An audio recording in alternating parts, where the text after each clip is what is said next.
Hello friends, Annapurna छुंक को आपण मानक पुणी थे स्वागत। आज भिडियो मु छोट छुआ मानक पई आ गोटे रेसिपी शेयर करी जोटा कि खूब सहजरे आपण मैंने बनई पारे आउ केवल ये गोटे इनग्रेडिएंट रे आउ सेटा एते सहज आपण सेटा बारंबार बनइले भी बोर हेबेनी आ छुआ माने मध्य खाइले सेमानंक हेल्थ बेनिफिट्स बहुत सारा सेमानकु हबो।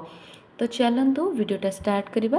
प्रथमे ये देखी नियंतु मु गोटे कड़ाई नेली आउ ए कड़ाई वर्तमान मु पानी देदेवी 2 ରୁ 3 ग्लास। आज वीडियो में आपण मानक सहित शेयर करी मुनिकार गोटे रेसिपी आपण माने जानी थिबे जोटा कि खाइबा द्वारा खाली बड़ मानक नुह छोट पिला मानक मध्य बहुत सारा बेनिफिट होता है और सेमानकर भल वेट गेन मध्य होता है। तो अधिक वेट गेन करने दरकार नहीं। मु कहूँ आपण मानक गोटे हेल्दी वेट गेन विषय रे। ताहले चलतु वीडियोटारे ये देखी नियंतु जितेबाला मु पानीटा पकई सारा पानीटा जितेबाला अल्प गरम हो आसला मुझे मुनिका गुड़ा देखिपे आप एमती सेप्रे काटी नहीं सब गुड़ाक सामान सेप्रे आउ जेहेतु आपण मैंने नेला बेलू यहाँ छोट छुआ मैंने कौन करेंगे टिके मोटा साइज्र मुनिका नहीं अधिका पतला नेबेनी कहीं आमको तार रस गुड़ाक बाहर करार अच्छी पर। तो ये देखिपे यहाँ बर्तमान मु गरम होगापाई छाड़देवी आउ ये लुणटा ऑप्शनल रहिबो आपणक इच्छा हेले आपण पकई पारिबे जेमति कि जदि छुआ गोटे वर्षर उपरक हो गलानी आप चाहिए अल्प टिके अमाउंट पकई पारिबे नहले भी ताको स्किप करि पारिबे किछि सेमति नेसेसरी नाही एथिरे लुणटा यूज करिवा। एठी देखि परथिबे एटा बे वर्तमान हे गला। आज आपण मानक सहित ये जो रेसिपीटा मु शेयर करछि बहुत सिंपल और बहुत जल्दी मध्य हो जाए। आपण माने जल्दी जल्दी रे मध्य बनेकी छुआ मानक देई परिबे आउ आपण यार विभिन्न प्रकार रेसिपी मध्य बनै पारिबे किंतु एटा मु ताको डायरेक्ट ही मुनिकाटा देबी। तो आपण मानक आज देखेबी मु केमिति ताको देबी ताको छाड़ी कि आर मु गोटे दुईटा रेसिपी मध्य शेयर कर देबी आउरी एक्स्ट्रा। तो आपने चाहिए या को सेमिति भी यूज कर परिबे जेमिति मुनिका सागटा बहुत इंपोर्टेंट सेपरी ए जो आर फलटा मध्य बहुत ही इम्पोर्टेंट। छोट छुआ मैंने यहाँ खाइबा द्वारा से जमी आपने कहले बहुत सारा हेल्थ बेनिफिट मिलता है आउ से हेल्दी वेट गेन भी होता है।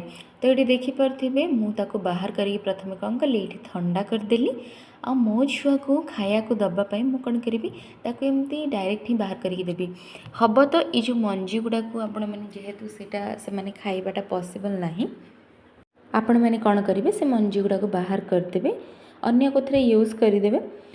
ये एबे देखिपे ये जो मुनिकार चोपाटा को एमती छड़ेदेली और जो मझीरे रस गुड़ा को मो स्पून रे बाहर करदेवी। ठीक अच्छे एगुड़ा बाहर करके गोटे जगार आपण मैंने रखी नियंतु। तो एमती करके मुझे जी मुनिका सिझे आज से गुड़ा सब बाहर करदेवी।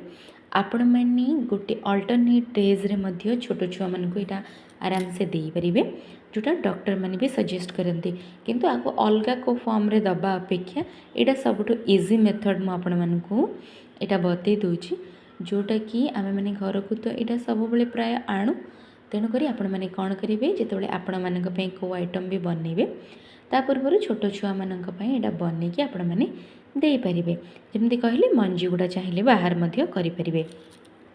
तो ये देखिपे तार रस गुड़ाक बाहर करके गोटे जगार रखिनेली आईटा एवं मु छुआ को एमती डायरेक्ट मध्य दे पारिबी जोटा कि केवल सिझाई आ तार हेल्थ पाई मध्य बहुत भल।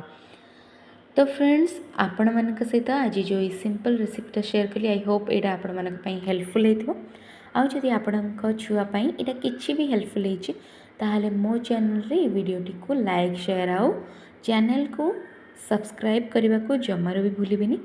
बेल आइकन को प्रेस करके ऑन नोटिफिकेशन को क्लिक करदेवी। छोट छुआपाई मुझे आउरी इजी इजी रेसिपी नहीं कि आसबि जोटा कि आपणक घरे थी से इनग्रेडिएंट आपण मानक यूज हो आपण मैंने से ही बहुत सारा आइटम बनईकि छुआ को दे पारिबे। अवॉइड करंतु बाहर खाद्य को छोट छुआपाई चीनी लुण एसबू अवॉइड करंतु जेते मात्रा रे आपण मैंने होउची वर्षे पर अल्प अल्प मात्रा लुण दबा स्टार्ट करंतु किंतु जदि वर्षे हिनी सेटा पूरा कंप्लीट स्किप करदेबे। आउ आपण जदि अन्य किछि जानिया को चाहछन ताहले मते कमेंट सेक्शन रे जानि परिबे मु सेटा आपण मानकु रिप्लाई करदेबी। आ देखि परथिबे यहाँ बहुत ही इजी आपण मानकू या किसी भी बनवाक पड़े आप एमती ही छुआ को दे पारे। सो होप आपण मानकू आज वीडियोटा भल लगी। मो चैनल रे आउरी एमती हेल्दी वीडियो गुड़ाक छोट छुआ मान अपलोड अच्छी तो आपण मैंने ସେଇଟା ଚାହିଁଲେ ମଧ୍ୟ ଯାଇକି ଦେଖିପାରିବେ।